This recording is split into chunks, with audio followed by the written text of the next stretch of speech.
ఈ రాష్ట్ర ప్రభుత్వం అధికారంలోకి వచ్చిన తర్వాత ప్రజావసరాలు, ప్రజా ప్రయోజనాలు, ప్రజల ఆస్తుల్ని రక్షించేదిగా ఉండాలి. దానికి విరుద్ధంగా ఈ రాష్ట్ర ముఖ్యమంత్రి గారు, ఈ రాష్ట్రంలో వైఎస్ జగన్మోహన్ రెడ్డి గారి ప్రభుత్వంలో ప్రజారోగ్యానికి పెద్దపీట వేసి పేదరికంలో ఉన్న వాడికి ఆరోగ్య సమస్య వచ్చిన సందర్భంలో ఆదుకునేది ప్రభుత్వంగా ఉండాలని ఒకేసారి 17 మెడికల్ కళాశాల నిర్మాణం కోసం కేంద్ర ప్రభుత్వం నుంచి అనుమతి పొంది 17 మెడికల్ కళాశాలలు ఒకేసారి నిర్మాణం చేయడానికి పూనుకున్నారు. ఈ రాష్ట్రంలో ఉన్నవారే కాకుండా దేశంలోనే అందరూ కూడా దాన్ని హర్షించారు. పనులు పూర్తిగా వేగవంతంగా జరుగుతున్నాయి. 5 మెడికల్ కళాశాలల పనులు పూర్తయ్యాయి. 2 కళాశాలలు పూర్తి కావడానికి సిద్ధంగా ఉన్నాయి. ఇంకొక 10 కళాశాలలు వివిధ దశల్లో నిర్మాణంలో ఉన్నాయి.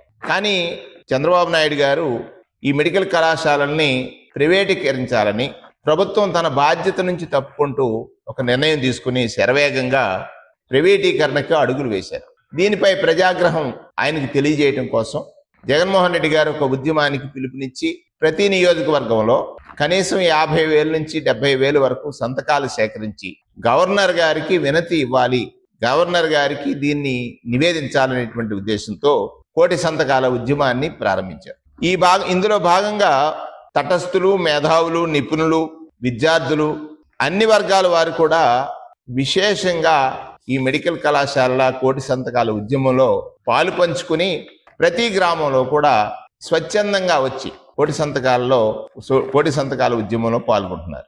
ఇక్కడ ఇప్పటికైనా ఈ ప్రభుత్వానికి కనువిప్పు కలగాలని, తద్వారా ఈ ప్రభుత్వం చేస్తున్నటువంటి ఏదైతే మెడికల్ కళాశాలల ప్రైవేటీకరణ సరైన నిర్ణయం కాదని దాన్ని వెనక్కి తీసుకుని ప్రజల యొక్క ఆకాంక్షలకు అనుగుణంగా మెడికల్ కళాశాల నిర్మాణం ప్రభుత్వమే చేపట్టాలనేటువంటిది దీని యొక్క డిమాండ్. కళాశాలలు జగన్మోహన్ రెడ్డి గారి ప్రభుత్వంలో 7 కళాశాలలు పూర్తి కాగా 5 కళాశాలలో అడ్మిషన్స్ కూడా వచ్చాయి. 10 కాలేజీలు నిర్మాణాలు వివిధ దశల్లో ఉన్నాయి. అందులో విజయనగరం, రాజమండ్రి, ఏలూరు, మచిలీపట్నం, నంద్యాల మెడికల్ కళాశాలలు 23-24 సంవత్సరంలోనే తరగతులు మొదలు కాగా 750 మెడికల్ సీట్లు అందుబాటులోకి వచ్చాయి. పులివెందల, పాడేరు మెడికల్ కళాశాలలు పనులు పూర్తయ్యాయి.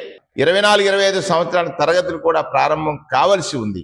గత ఏడాది ఎన్నికలు ముగిసిన తర్వాత మెడికల్ క్లాసులు ప్రారంభం కాగా పులివెందల మెడికల్ కాలేజీకి 50 సీట్లు ఇస్తూ ఎన్ఎంసి జాతీయ మెడికల్ కౌన్సిల్ ఏదైతే ఆదేశాలు జారీ చేసిందో ఆ సీట్లు మాకు వద్దని, 50 సీట్లు మెడికల్ కౌన్సిల్ శాంక్షన్ చేస్తే మాకు వద్దని చాలా, అంటే ఈ రాష్ట్రంలో ఉన్న మెడిసిన్ చదవాలనుకున్న పేద విద్యార్థుల యొక్క మనోభావాల మీద గొడ్డలి వేటు వేశారు, లేకపోతే కూనీ చేశారు. వైద్య విద్యను అభ్యసించాలని ఆశించినటువంటి పేద విద్యార్థులకు నిరాశ మిగిల్చారు. ఒకటే ఆయన ఆలోచన, దీన్ని వారి వ్యక్తులకు, అంటే ఎవరైతే తెలుగుదేశం పార్టీకి అనుకూలులు ఉంటారో లేకపోతే వ్యాపారస్తులు ఉంటారో వారికి కట్టబెట్టాలనేటువంటిది, దాన్ని ఏదో పప్పు బెల్లాలి. 50 ఎకరాల విస్తీర్ణం ఒక్కొక్క మెడికల్ కళాశాలకి ల్యాండ్ ఎక్విజిషన్ జరిగింది. కేవలం 100 రూపాయలకే ప్రైవేటు వారికి దారదత్తం చేయాలనేటువంటిది మెడికల్ కళాశాల లీజులు. తొలి దశలో పులివెందల, మార్కాపురం, మదనపల్లి, ఆదోని కాలేజీలు, రెండో దశలో అమలాపురం, బాపట్ల, పెనుగొండ, నర్సీపట్నం, పాలకొల్లు, పార్వతీపురం కాలేజీలు, ఇలాగా 10 మెడికల్ కాలేజీలని వారు ప్రైవేటైజ్ చేయాలనేటువంటి ఒక ఉద్దేశంతో ఉన్నారు. ఈ దశలో మొదటి 4 కాలేజీలు ఏదైతే ఆర్ఎఫ్సి రిక్వెస్ట్ ప్రపోజల్ ఏదైతే గ్రీన్ సిగ్నల్ ఇచ్చారో, ఇది కొత్త మెడికల్ కాలేజీలని పప్పు బెల్లాలకి అమ్మడానికి సిద్ధపడ్డారనేటువంటిది అర్థమవుతున్నటువంటి విషయం. ఈ విషయాన్ని ప్రజలు గుర్తించారు. గత ప్రభుత్వంలో జగన్మోహన్ రెడ్డి గారు మెడికల్ కాలేజీల వల్ల ప్రజలకు కలిగేటువంటి ప్రయోజనాల గురించి ఇంటింటా ఒక చర్చ జరిగింది. గత ప్రభుత్వ హయాంలో మెడికల్ కాలేజీలు శాంక్షన్ అయిన తర్వాత ఇటీవల పీజీ సీట్లు కూడా కేటాయింపులో వైద్య విద్యకు జగనన్న చేసినటువంటి, మొన్న పీజీ సీట్లు వచ్చాయి, జగన్మోహన్ రెడ్డి గారు చేసినటువంటి మేలేంటి అనేటువంటిది ప్రజలకి ప్రత్యక్షంగా చూశారు ప్రజలు. మరి ఇవాళ ఆయన మరి అనుయాయులకి ఈ మెడికల్ కళాశాలను కట్టబెట్టాలనే ఉద్దేశంతో ఆయన చేస్తున్నటువంటి ప్రయత్నం ఏదైతే ఉందో దాన్ని ప్రజలు చేత్కరించుకుంటున్నారని, ఆ చేత్కారానికి కారణం ఇవాళ 1,00,000 సంతకాల ఉద్యమంలో ఏదైతే ప్రజలు నుంచి వస్తున్నటువంటి స్పందన మనందరికీ అర్థమవుతున్న విషయాన్ని చూసినట్లయితే, ఈ మాదిరిగా గతంలో దేశంలో పీపీపీ విధానంతో ఎవరైతే గోవా గాని ఉత్తరాఖండ్ ప్రభుత్వాలు ఆలోచన చేస్తే తీవ్రమైనటువంటి ప్రజా వ్యతిరేకతని వారు చూసి వెనక్కి తీసుకున్నారు. ఈ పీపీపీ విధానం సక్రమం కాదని వారు వెనక్కి తగ్గినటువంటి ఉదంతం కూడా ఈ దేశంలో జరిగినటువంటి విషయాన్ని గుర్తు చేస్తూ, టీడీపీ ప్రభుత్వం నిర్వాహకం వల్ల ఈవేళ ఉచిత వైద్య సేవలు దూరమై రోగులు చాలా ఇబ్బందులు పడుతున్నారు. మెడికల్ సీట్లు కోల్పోయి విద్యార్థులు నష్టపోతున్నారు.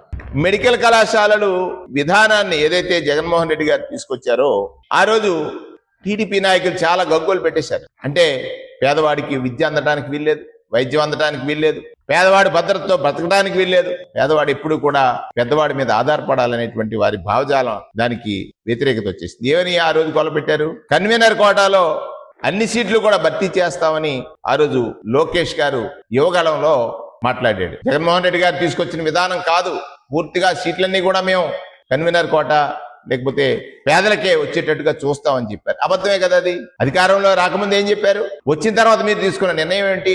ఈ నిర్ణయం వల్ల పేదలకు జరిగేటువంటి నష్టం ప్రతిపక్షంగా మాట్లాడాలి కదా. ఆ రోజు మీరు నమ్మించారు.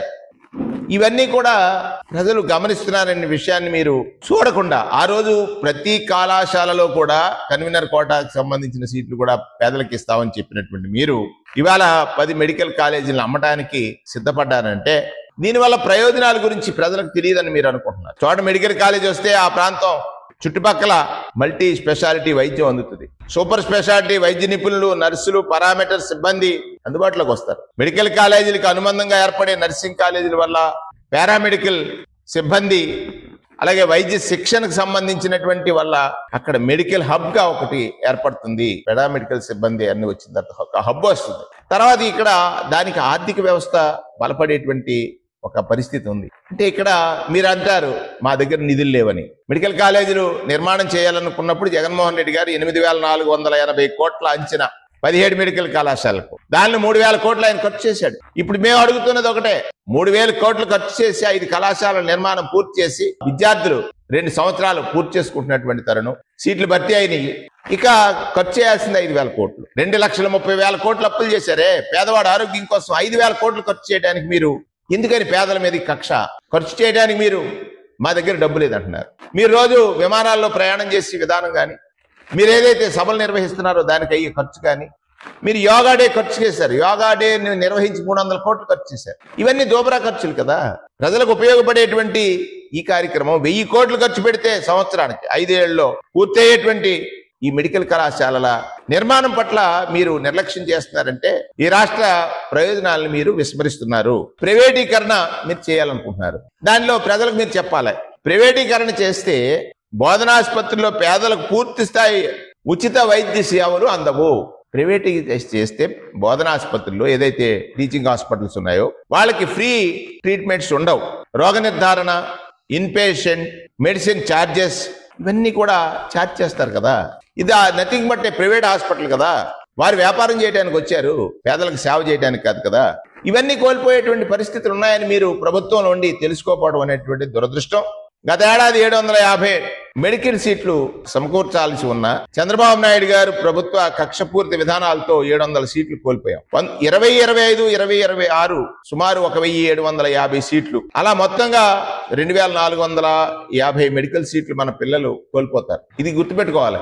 2,450 సీట్లు ఆంధ్రప్రదేశ్ రాష్ట్రంలో వైద్య విద్యను అభ్యసించాలనుకున్నటువంటి పిల్లలు వాటిని కోల్పోతారనే విషయాన్ని ప్రభుత్వం గుర్తించాలి. ఉచిత వైద్య సేవలకి ఏదైతే మెడికల్ సీట్లు కోల్పోయేటువంటి పిల్లల పట్ల గాని జరిగే నష్టం ఏదైతే ఉందో అది తీవ్రంగా ఉంటుంది, పేద ప్రజలకు భారంగా మారుతుంది అనేటువంటి విషయాన్ని కూడా ఈ ప్రభుత్వం గుర్తించాలని, అంచేతే ఇవాళ ఈ ప్రభుత్వ నిర్ణయాన్ని వ్యతిరేకిస్తూ వైఎస్ఆర్ కాంగ్రెస్ పార్టీ కోటి సంతకాల ఉద్యమం తీసుకుంది. ప్రజాస్వామ్యంలో పాలించేటువంటి పాలకుల యొక్క నిర్ణయాలు ప్రజా ప్రయోజనాలకు విరుద్ధంగా లేకపోతే ప్రజా ప్రయోజనాలకు దెబ్బతీసే విధంగా ఉంటే ఉద్యమాలు పుడతాయి. ఆ ఉద్యమంలో భాగంగా కోటి సంతకాల ఉద్యమం ఈ రాష్ట్రంలో జరుగుతుంది రేపు 12వ తారీఖు.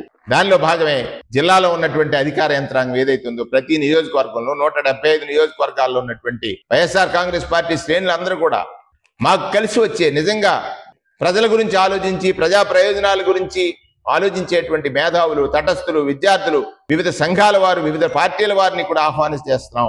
ఇది ప్రజా ఉద్యమం. మన రాష్ట్రం మన ఆస్తి, మన ఆస్తిని రక్షించమని లేదా పరిరక్షించమని అధికారం ఇస్తే అధికారంలో ఉన్న వ్యక్తులు వారి సొంత ఆస్తులు పెంచుకోవడం కోసం మన ఆస్తుల్ని తాకట్టు పెడుతుంటే దాన్ని అడ్డుకునేటువంటి ఒక ఉద్యమమే రేపు జరుగుతుంది 12వ తారీఖు. ఈ ఉద్యమానికి మేధావులందరూ కూడా కలిసి రావాలి, సహకరించాలని కోరి ప్రార్థిస్తారు.